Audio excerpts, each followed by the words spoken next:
បាទសួស្តីបងប្អូនទាំងអស់គ្នាអញ្ចឹងនៅក្នុងវីដេអូនេះយើងមកកែលំហាត់ limit មួយ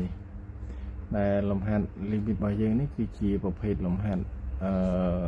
ជ្រើសរើសចម្លើយមួយត្រឹមត្រូវអញ្ចឹង limit b របស់យើង x ខិតជិត2នៃ x ដក3លើឬការ៉េ x បូក2ដក1ហើយចម្លើយដែលឲ្យជ្រើសរើសហ្នឹងមាន4ក b ស្មើ1ខ b ស្មើ11ហើយកូ b ស្មើ2ហើយខ b ស្មើ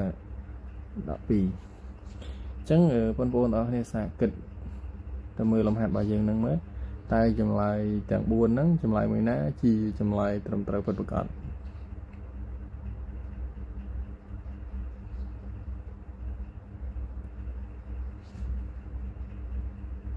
បាទអញ្ចឹងយើងចាប់ផ្ដើមធ្វើការរកចម្លើយត្រឹមត្រូវរបស់ limit នេះមួយអញ្ចឹងយើងដឹងហើយថារាល់ការគណនា limit ទី1គឺយើងជំនួសបាទតម្លៃ x ខិតជិតសិនដើម្បីឲ្យប្រកាសថាតើ limit ហ្នឹងគឺជា limit នៃអនុគមរាងកំណត់ធម្មតាឬក៏ជា limit នៃអនុគមដែលរាងមិនកំណត់បាទអញ្ចឹងយើងយកលេខ2ជួសចូលត្រង់ហ្នឹងមកអញ្ចឹងយើងបាន2ដក3លើឬការ៉េនៃ2បូក2ដក1យើងជួសសាកមកបើសិនជាវាកំណត់អញ្ចឹងមានន័យថាយើងអត់ពិបាកសូវគណនាច្រើនទេអញ្ចឹងយើងបានចម្លើយតែម្ដងអញ្ចឹងខាងលើយើងអាចដកទៅ2ដក1នៅសល់ដកសំទោស2ដក3នៅសល់ដក1ហើយភាគបែង2បូកនឹង2បានឬការ៉េ4ដក1ហើយយើងធ្វើការសម្រួលខាងពីយកយើងអាចដដែល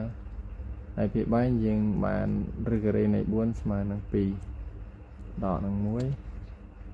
ចឹងស្មើដក1លើ2ដក1នៅសល់1អញ្ចឹងយើងអាចយកវាឆែកបានដក1លើ1ស្មើនឹងដក1អញ្ចឹងមកន័យថា limit នេះគឺជា limit កំណត់ធម្មតាទេគ្រាន់តែចំនួនយើងនឹងអាចរកចម្លើយរបស់ limit នេះបានឥឡូវយើងមកមើលចម្លើយដែលគេឲ្យតើចម្លើយទាំង4ដែលគេឲ្យមួយណាជាចម្លើយត្រឹមត្រូវអញ្ចឹងយើងមើលទៅមាន b ក b ស្មើ1អញ្ចឹងមិនត្រឹមត្រូវទេហើយខ b ស្មើ11អញ្ចឹងចម្លើយរបស់យើងស្មើ11ទៀងទាត់អញ្ចឹង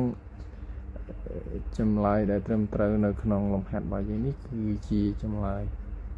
ខគឺ b ស្មើនឹង11